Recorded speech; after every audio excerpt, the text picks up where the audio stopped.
ஒரே பிறவியில் நமக்கு தெளிகிற வாய்ப்பு இருந்ததுன்னா சிவபெருமான் நமக்கு போர் அடிக்கும்னு நினச்சிட்டு அவர் சுற்றி விடுவாரா என்ன? இல்லைங்க. நாம் எப்போ தெளிவோம் என்பதை நாள்தோறும் காத்து நிற்கிற கடவுள் நம்முடைய பெருமான்.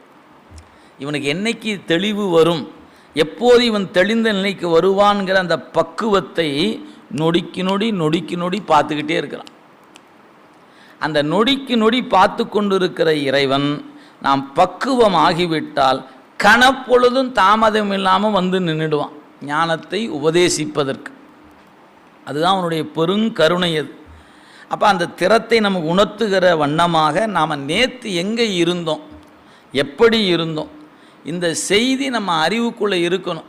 எப்போவுமே ஒரு உலகியலில் கூட சொல்லுவது ஒன்றுங்க, கடந்த காலத்தில் நம்ம எப்படி இருந்தோங்கிற நினைப்பு நம்ம நெஞ்சுக்குள்ளே இருக்கணும்.